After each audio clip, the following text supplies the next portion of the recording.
Coucou mes choup-choup, comment allez-vous aujourd'hui en ce beau lundi? Alors au moment où je tourne, il est exactement 19h30, chose que je ne fais d'habitude jamais, mais c'était la canicule en fait. Genre dans ma maison il fait 29,5, dehors il a fait 27, parce qu'il fait forcément plus chaud chez moi, parce que je suis en hauteur avec une verrière, n'est-ce pas? Donc voilà, aujourd'hui c'était compliqué. Déjà j'ai réussi à streamer, tu vois, mais je pouvais pas tourner en plus, c'était impossible. Du coup là ça va, il y a un petit peu de vent. Regardez, je vous montre ma terrasse un petit peu, regardez. Est-ce que vous allez trouver Merlin? Si vous trouvez Merlin, dites où il est en commentaire. Mais du coup voilà, il y a un petit peu de vent, voilà, il fait un peu plus frais, on respire. C'est le bon moment pour une petite ouverture du lundi, une petite prédiction. Cette fois-ci, j'ai fait avec le système des 3 piles. Donc il n'y a pas de signe astro pour aujourd'hui. Ce que je vous demande, une seule chose, c'est de choisir une pile. Psychologiquement, là comme ça, est-ce qu'il y a une des 3 piles qui vous attire?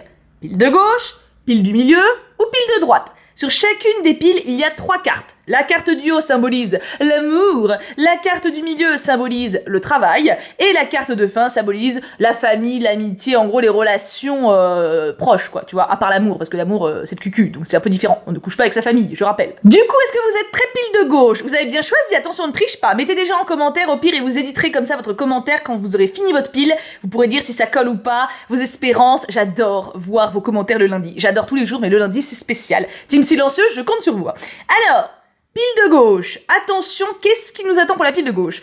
En amour, nous avons Aurore, la belle aux cheveux d'or. Ah, mais on l'a tirée la semaine dernière, celle-ci. Donc je rappelle, Aurore, la belle aux cheveux d'or, c'est une princesse qui veut pas se marier, voilà. Ça arrive souvent quand même, les meufs qui veulent pas se marier, hein, mais chez Grimm, ça reste pas longtemps, enfin bref. Et du coup, en fait, il y a un roi qui veut l'épouser, parce que le roi, il s'en bat les couilles de ce qu'elle veut, la princesse, hein. Et ben, elle veut pas, donc elle l'envoie bouler vertement, mais il demande à un serviteur d'aller la conquérir à sa place, parce que le mec a la flemme, hein. Et le serviteur est tellement gentil, tellement patient, tellement chouki, que, elle tombe amoureuse du serviteur, dis donc du coup, elle est bien embarrassée, parce que du coup, elle veut pas épouser le roi, elle veut épouser son serviteur, mais le roi, il est pas d'accord, du coup il emprisonne le serviteur, mais au final le roi se fait buter, donc du coup elle peut épouser le serviteur. Voilà, alors quelle est la morale niveau amour? Parce que c'est vraiment une carte en plus qui désigne quand même pas mal l'amour au sens profond du conte. Ça veut dire que vous attendez le bon ou la bonne, vous ne vous gâchez pas, si on peut dire, vous n'êtes pas dans l'amourette, tu vois, vous êtes en crush, ou alors vous allez l'être, sur quelqu'un, mais qui compte vraiment pour vous. Vous n'êtes pas du genre à forcément foncer tête baissée vers le premier mec ou la première meuf qui passe. Et si c'est le cas, ça peut vouloir vous dire, fais gaffe, réfléchis un petit peu la prochaine fois. Parce que ça peut vous montrer un danger éventuel, tu vois. Donc, c'est très bien, éventuellement d'être seul, déjà, et surtout de guetter, on va dire, quelqu'un de bien. Voilà, c'est une carte qui vous encourage à la patience. Le sens du devoir également, c'est parce qu'en fait, la princesse, elle laisse pas tomber son royaume, elle est là pour ses proches, elle est là pour son peuple, elle règle tous les problèmes du royaume avant de partir. C'est d'ailleurs les épreuves du petit serviteur. Ça souligne en fait que vous êtes quelqu'un de fiable, de posé, avec la tête sur les épaules, et que voilà, vous vous donnez pas au premier venu, si on peut dire, y compris votre affection. Donc c'est très bien, c'est une très bonne carte, ou ça vous encourage à persévérer dans cette voie-là, ou alors ça vous dit carrément de changer pour le devenir, hein, de pas batifoler forcément avec le premier mec qui vous plaît en ce moment, ça a pas l'air d'être une très bonne idée. Donc ouais, c'est une très bonne carte, franchement, croyez-moi, ça aurait pu être bien pire. Hein. Pour le travail maintenant. Ah, mais c'est fou, c'est les mêmes cartes. Alors, j'ai mélangé, hein. J'ai mélangé mes cartes, je les ai battues, et j'ai tiré les cartes à des endroits différents en plus de la pile, tu vois, donc c'est clairement pas mal mélangé. Hein. Donc l'onction féerique, la vue. Alors ça c'est très intéressant de le tirer pour le travail. Donc je rappelle rapidement l'histoire, en gros c'est une infirmière qui utilise une poudre sur ses yeux qui est normalement destinée aux fées, ce qui fait qu'elle voit les créatures fantastiques. Il y a un chien qui aboie, c'est pas grave. Il aboie. Au pire, ça fera un bruit de fond, ça fait naturel. Et donc, parce que si j'attends qu'il arrête, on est perdu. Hein.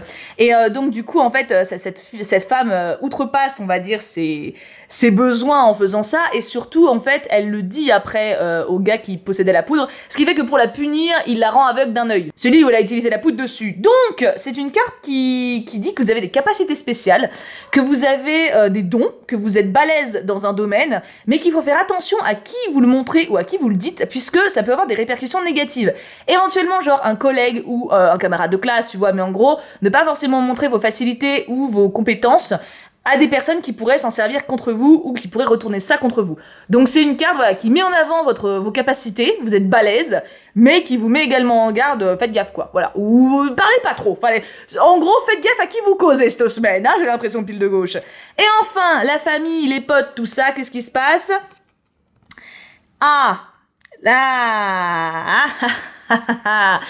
Les blessures du souterrain de cristal. Ah, vous n'avez pas une super famille ou un super entourage cette semaine, hein? Alors non, c'est pas forcément dramatique, mais c'est vrai que ça peut puer. Je vous résume l'histoire. En gros, c'est une princesse d'un royaume qui tombe amoureuse d'un prince d'un royaume voisin, et le prince tombe amoureux d'elle. Ils sont très amoureux, mais les royaumes sont ennemis, évidemment, parce que les gens sont cons. Et du coup, ils trouvent le moyen de quand même être amoureux, de quand même se voir. Il y a un souterrain de cristal, bien, vous suivez, qui est fait entre les deux royaumes, et les amoureux se retrouvent la nuit dans ce souterrain et se font des bisous passionnés. Sauf que les sœurs de l'héroïne sont pas tout à fait d'accord quand elles apprennent la vérité. Du coup, elles font péter le souterrain, sauf que le mec est dedans, et du coup, il se retrouve extrêmement blessé. En plus, c'est des blessures magiques, vu que le souterrain était magique, donc il est dans la merde où il risque de crever. Alors la fille, du coup, elle se rebelle, elle se dit, tant pis pour la guerre, elle va dans le royaume voisin, elle soigne le mec qu'elle kiffe, et elle l'épouse, voilà. Et je crois que les sœurs finissent par crever, parce que de toute façon, dans les contes, tout le monde crève. Donc, la morale de ça, alors ça peut être un amour secret, ça peut être un amour secret que vous cachez à votre entourage et que du coup vous avez peut-être raison de cacher. Non, en fait ça peut être les deux sens. Ça peut être que un amour secret ne peut que mal se terminer et qu'il faut pas en gros dissimuler la vérité à nos proches. Ou alors vous avez effectivement un entourage assez toxique qui peut vous nuire en fait en tentant de vous protéger, en tentant de vous dire ce que vous avez à faire. Alors c'est pas forcément un amour secret en vrai, hein, puisque là la carte symbolise la famille. Vous êtes peut-être overprotégé par votre famille ou par vos proches, ils vous laissent pas respirer, en fait, ils vous laissent pas faire vos propres expériences, mais vous avez besoin de faire vos propres expériences, donc faut pas avoir peur de vous émanciper de ça. Il faut pas avoir peur de regarder la peur dans les yeux, voilà, d'avancer tout simplement sur votre propre chemin. Vous ferez peut-être des erreurs, mais c'est pas grave, vous allez vous en remettre en fait. Donc voilà, on est tous vulnérables, il faut l'accepter et il faut avancer et il faut que notre entourage l'accepte aussi et qu'il nous laisse faire nos propres expériences, voilà. Et puis sinon ils vont péter le souterrain et ils vont finir pendus, ce serait quand même con. Donc voilà, l'entourage on le garde un peu à distance, on essaie de lui expliquer un peu que c'est notre vie et pas la sienne et on le calme et on parle pas trop. De toute façon de manière générale, hein, cette semaine pile de gauche, fermez vos mouilles, hein, parce que si vous parlez trop ça vous pose des problèmes. Donc voilà, allez-y mollo niveau discussion. Du milieu maintenant, l'amour, qu'est-ce qui vous réserve? Nous avons... Oh l'éveil de la belle au bois dormant. C'est rigolo, c'est la carte qui est juste avant celle-là. Et encore une fois, c'était mélangé, hein, non mais je précise. Alors, c'est une carte qui peut avoir de très nombreux sens, pour le coup, notamment des secrets révélés, une malédiction levée. Bon, malédiction, on se comprend, mais en gros, quelque chose que vous réalisez sur vous-même. Beaucoup de ça. En tout cas, c'est un éveil de conscience, tu vois. Mais dans le sens amoureux, c'est plutôt positif. En fait, de toute façon, c'est une carte positive. Ça veut dire qu'en gros, vous êtes dans une situation relativement pas ouf, ou en tout cas... comment dire, où vous cachez un peu la vérité, tu vois, où vous êtes en mode non, moi, amoureuse de lui, tu vois, un peu ça, tu vois. Et là, bim, vous allez ouvrir les yeux et vous rendre compte que oui, vous l'aimez, oui, c'est votre crush, ou alors qu'à l'inverse, non, vous en avez rien à foutre et vous l'aimez pas et il faut arrêter de se voiler la face à un moment. Donc c'est une carte qui symbolise une prise de conscience. Donc ça, c'est plutôt pas mal. Alors ça vous encourage également à patienter puisque éventuellement, si vous avez des doutes, le temps jouera en votre faveur. En l'occurrence, la belle au bois dormant reste quand même endormie 100 ans. Ça laisse le temps de réfléchir. Je ne peux que vous conseiller de réfléchir un peu plus vite, hein, parce que sans pige, vous risquez de plus être très frais quand vous ticterez que la situation vous convient pas. Mais en tout cas, c'est une très bonne carte. C'est vraiment un éveil de conscience, une réalisation de quelque chose. Alors positive ou pas, ça va dépendre. Enfin, ça sera de toute façon positive. Mais en gros, est-ce que c'est quelqu'un qui vous plaît ou à l'inverse quelqu'un que vous pensiez bien et en fait non? Ça, c'est vous qui savez. Mais en tout cas, il y a une révélation et de toute façon, dès qu'il y a une révélation, c'est une avancée. Donc là-dessus, bravo pile du milieu pour votre belle prise de conscience. On est fiers de vous. Pour le travail, nous avons... les secrets du nain tracassin. Alors ça, c'est plutôt rigolo. Enfin, rigolo, on s'entend, hein, mais en fait, c'est rigolo parce que ça correspond vraiment au domaine du travail, on va dire. Techniquement, tu tires le nain tracassin pour l'amour, oui, quoique si, ça peut peut-être le faire.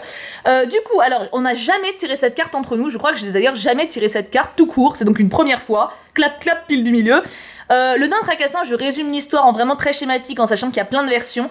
C'est une jeune fille qui se retrouve qui se retrouve enfermée dans un château parce que soi-disant elle file vite alors qu'en fait c'est une grosse glandue.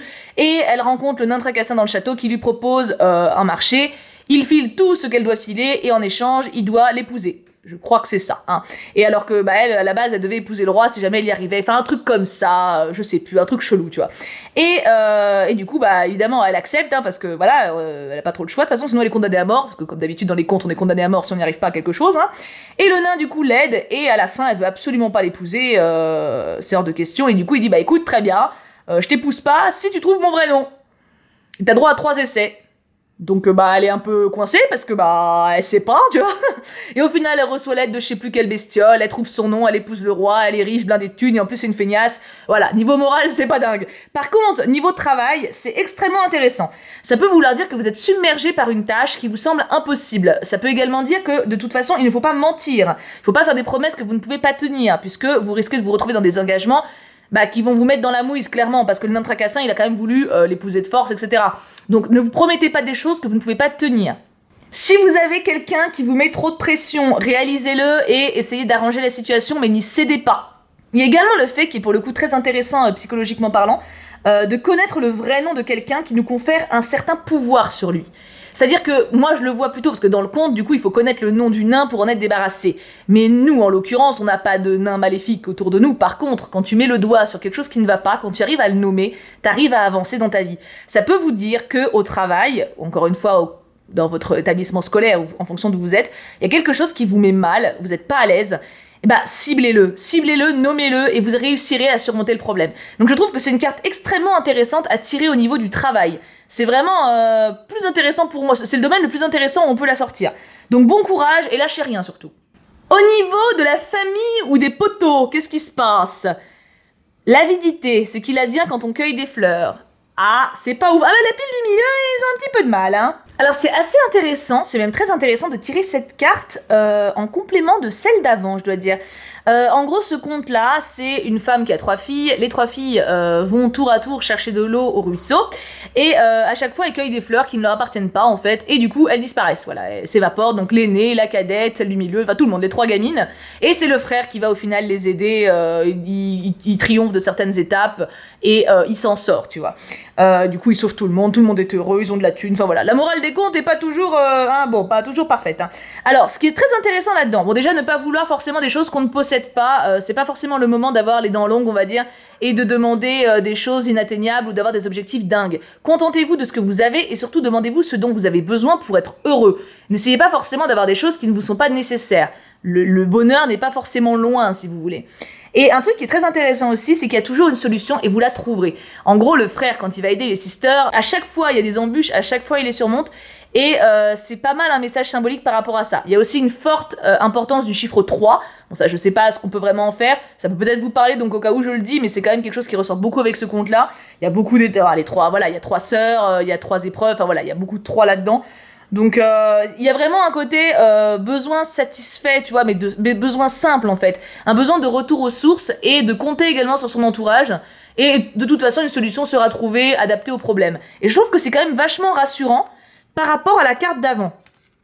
Et ça va également avec celle-ci d'ailleurs, j'y pensais même plus. En gros, il y a une sorte de prise de conscience par rapport peut-être à quelque chose qui vous semble insurmontable, une pression ou quelqu'un qui vous impose quelque chose de fort, et votre entourage va vous soutenir, va éventuellement vous apporter des solutions et vous aider à avancer, et tout ça en pensant bien sûr à votre bien-être et à ce qui compte vraiment pour vous. Je trouve que le message qui se dégage de ces 3 cartes est extrêmement parlant. Il y a des fois des cartes qui n'ont pas forcément un sens fort l'une avec l'autre, mais là, dans ce cas-là, je trouve ça assez dingue. Et enfin, pile de droite. Est-ce que la pile de milieu, vous êtes content? Pile de droite, voyons pour l'amour. Ah, je fais dans le bon sens. Les dons. Ah, ça c'est bien, ça. Bon, c'est typiquement l'histoire de Cendrillon, hein. Fair, Brown et Trembling. On est aussi tombé dessus la semaine dernière. En gros, c'est 3 sœurs, 3 princesses pour le coup. 2 qui sont chouchoutées par le papa. La dernière, non. Je sais pas pourquoi Trembling, elle est réputée. Peut-être parce qu'elle a un nom de merde. Enfin bon, c'est lui qui l'a choisi, donc techniquement, il devrait l'aimer, hein. Et du coup, Fair, Brown, elles vont tout le temps aux fêtes, aux machins, alors que Trembling, elle est coincée à la cuisine, elle fait la boniche, enfin voilà, c'est pas le truc de ouf, tu vois.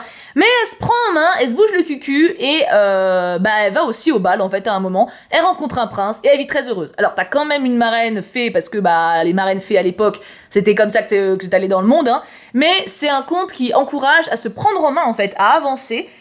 Ça peut également indiquer un amour durable, donc c'est très positif par rapport à ça, mais c'est également une prise de conscience un petit peu, genre bouge-toi le cucu quoi, c'est pas en restant passif dans ta cuisine que tu vas trouver le prince charmant, en gros, non mais je schématise, hein, je vous traite pas de boniche, mais vous avez compris l'idée. En gros, s'il y a quelqu'un qui vous plaît, faut pas forcément rester passif à attendre que il le réalise et bim, il vous fonce dessus. Vous avez le droit de vous en rapprocher et de vous donner les moyens d'être proche de cette personne, vous voyez. Donc c'est une très très bonne carte là, hein. En plus ça symbolise vraiment un amour fort et sincère. Donc très bien, dans la pile de droite, niveau amour, vous en sortez vraiment bien. Hein. Pour le travail, parce qu'en général, amour et travail, on peut pas tout avoir. Les souvenirs de la Nyx du Meunier. C'est intéressant de tomber sur ça au niveau du boulot.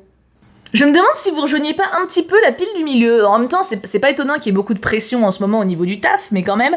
Alors, la nix de l'étang du meunier, en fait, c'est une histoire assez simple. Hein. C'est un meunier qui, du coup, manque de se noyer à un moment dans un petit étang, voilà. Parce qu'il est pas très doué, il est tombé dans la flotte. Et il y a une nix qui la sauve, donc une espèce de dryade, tu vois, une créature féerique, tu vois. Et lui, elle demande un truc en échange, et lui, bah, il dit, bah, écoutez, ce que vous voulez, bah, faut jamais dire ça. Et du coup, elle a dit, bah, écoute, tu me donneras ton premier-né quand il sera né, voilà, quand il sera grand, quoi. Alors lui, ah bon, super, donc il rentre chez lui, sa femme lui apprend qu'elle est enceinte, il est du coup pas très content, son fils naît et il passe son temps, en fait, toute sa vie à l'empêcher de sortir, à lui cacher la vérité, à le rendre du coup profondément malheureux, puisque le gamin ne sort pas, n'a pas de vie, n'a pas d'amis, enfin il doit en avoir, tu vois, mais en gros, bon voilà, il a un père casse-couille, quoi. Et à un moment, la nix, quand le gamin atteint ses 16 ans ou ses 20 ans, je ne sais plus, enfin l'âge d'un homme à l'époque, elle frappe à la porte, elle dit, bon bah écoute, voilà, je viens chercher ton fils. Donc ça sert à rien de le cacher, hein. Et du coup, le fils est très content de se barrer avec la meuf parce que lui, bah déjà, elle est magnifique et puis il en aura le bol d'être chez ses parents, tu vois. Donc la morale de ça, déjà, il faut pas avoir peur de ses émotions. C'est naturel d'avoir peur, c'est naturel de ne pas tout comprendre, d'être face à des choix qui sont parfois difficiles, mais il faut les affronter et il faut pas mentir, il faut pas se voiler la face en fait. La fuite face à certaines situations ne vous réglera pas le problème, il faut l'affronter. C'est clairement ce message-là. Donc on rejoint un petit peu la pile du milieu. Est-ce qu'il n'y a pas quelque chose qui vous angoisse, ou alors une promesse, ou alors simplement trop de pression par rapport à votre boulot, et que du coup vous n'arrivez pas à l'affronter? C'est fort possible. Rassurez-vous déjà, vous allez vous en sortir. Les efforts que vous allez mettre là-dedans vont vous apporter de la satisfaction. Et surtout, n'ayez pas peur en fait, n'enfouissez pas ça au fond de vous. Il faut chercher vraiment ce que vous voulez, encore une fois, et cerner le problème et l'affronter. Donc c'est vraiment une carte qui vous encourage à affronter un peu l'épreuve. Donc ça dit pas forcément que ce sera une grosse épreuve, ça peut être une petite appréhension, ça peut être un collègue casse-couille, on sait pas, mais en tout cas c'est une carte qui encourage à ne pas refouler, clairement. Et pour l'entourage, nous avons... Oh bah c'est la carte qui est sur la boîte, regarde. Oh, la petite fille aux allumettes, le choix. Oh, le trop bel. Alors ce conte-là, il est magnifique, il est extrêmement triste, mais il est magnifique. Alors je suis allée voir dans le cahier pour le coup parce que je crois que je l'avais jamais tiré non plus. Alors le conte de la petite fille aux allumettes, il est très très beau, c'est un conte d'Anderson, bon il est très connu également. Hein. C'est l'histoire d'une petite fille qui n'a pas d'argent, que son père exploite parce qu'il est tout le temps bourré, désagréable, machin, il la bat, etc. Et c'est le soir de Noël et elle doit vendre des allumettes aux passants. Et les gens sont pressés, y a un gamin qui lui vole son soulier, enfin donc du coup elle est pieds nus dans la neige, enfin voilà, c'est la grosse merdouille. Et un autre gamin lui vole ses allumettes, enfin elle a plus rien, donc elle a pas d'argent, donc elle ose pas retourner chez elle parce qu'elle a plus ni les allumettes, enfin elle a plus beaucoup d'allumettes, je crois qu'on lui a volé, on lui a volé la moitié, tu vois, elle a pas de thune, enfin voilà, elle est coincée dehors, quoi, elle ose pas rentrer parce que sinon son père va la battre. Et elle s'assoit du coup dans un coin, dans une allée sombre, où elle est un peu à l'abri sous un porche. Et elle a tellement froid qu'elle craque une allumette. Donc le première allumette, en fait, elle voit un sapin de Noël. Seconde allumette, elle voit un repas de fête magnifique. Et troisième allumette, elle voit sa mamie qu'elle adorait, qui est morte il y a quelques années, ou l'année dernière, je sais plus. Et en fait, la petite fille s'envole avec sa mamie. Et au matin, on retrouve son corps gelé dans la neige. Voilà, grosse ambiance, hein, super. Voilà, mais c'est une très très belle histoire. C'est vraiment une très très belle histoire. Très triste, mais très très belle. Alors, en termes de cartes, ça peut symboliser la mort. Voilà, mais ça peut également symboliser la vie. Donc, pour moi, ça symbolise l'espoir, surtout. C'est un changement. C'est également peut-être... Alors, ça peut être une femme de votre entourage, de votre lignée éventuellement, qui vous sert de modèle, qui vous sert d'exemple, qui vous guide. Moi, en tout cas, ça me parle beaucoup, puisque moi, c'est le cas dans ma famille. J'ai une de mes mamies particulièrement qui m'inspire énormément au quotidien. C'est une carte qui peut vous pousser à la compassion. Ça vous montre surtout que vous avez le choix en fait. Quel que soit le problème auquel vous êtes confronté, vous allez avoir le choix, vous allez pouvoir vous en sortir, vous allez recevoir de l'aide, vous allez recevoir de l'amour, vous n'êtes pas seul. Ça peut également symboliser une lourde perte. En fait, c'est une carte extrêmement lourde. Il y a un certain lien avec la mort. Peut-être quelqu'un voilà, que vous avez perdu, peut-être des gens qui vous ont inspiré, qui sont plus là, mais qui sont là pour vous quand même à travers ça. Il y a un lien fort en fait avec l'au-delà, on va dire. Mais c'est un lien positif. C'est pas comment vous dire, c'est pas la mort genre tu vas mourir, tu vois, ou c'est la merde ou une mauvaise nouvelle. Non, c'est un message d'espoir, c'est une aide qui vient de l'au-delà si on peut dire. Donc peut-être encore une fois peut-être un souvenir fort de quelqu'un qui vous guide, qui vous inspire, une présence que vous ressentez, pas forcément quelqu'un de mort d'ailleurs, mais en tout cas quelqu'un de génération passée. C'est vraiment une très très belle carte. Et en tout cas, du coup, c'est censé vous apporter du réconfort, voilà, de la chaleur, du réconfort et de l'amour surtout. Donc c'est une très belle carte pour le coup. Donc ça met vraiment, alors c'est très intéressant également de la tirer en guise de famille ami. Hein, je l'ai tiré dans cette catégorie-là parce que typiquement j'aurais tiré ça dans le travail, j'aurais pas trop su quoi en dire, à part peut-être que vous vous faites exploiter de ouf. Mais bon, là ça a vraiment un sens très fort en fait dans cette place-là, tout simplement à cette place-là. Donc ouais, vous n'êtes pas seul et vous avez une présence forte autour de vous de femmes qui vous guident et qui... Ouais, non, c'est fort. C'est très joli. Vous avez aussi une très jolie pile. Les trois, en fait, hein. Vous avez eu des messages très intéressants tous les trois. Donc écoutez, dites-moi en commentaire quelle pile vous aviez choisie. Est-ce que ça vous fait écho? Est-ce que ça vous parle? Est-ce que vous avez l'impression que ça vous fait réfléchir à des choses intéressantes sur vous-même, pour vous? Est-ce que vous sentez bien cette semaine du coup? Qu'est-ce que vous en pensez par rapport à vos vies? J'ai hâte de savoir tout ça. En tout cas, je vous fais d'énormes bisous, ça m'a mis dans un très bon mood. En tout cas, je suis très contente d'avoir fait le tirage maintenant, j'ai bien fait. Je vous fais plein de bisous, je vous aime très fort. On se retrouve sans doute aujourd'hui pour un stream et demain pour Eldaria quoi qu'il arrive, même si le jeu, hein, bon voilà, il est ce qu'il est. Je vous fais plein de bisous, je vous aime très fort, prenez bien soin de vous. Et bien sûr, on n'oublie pas, pouka pouka pouka.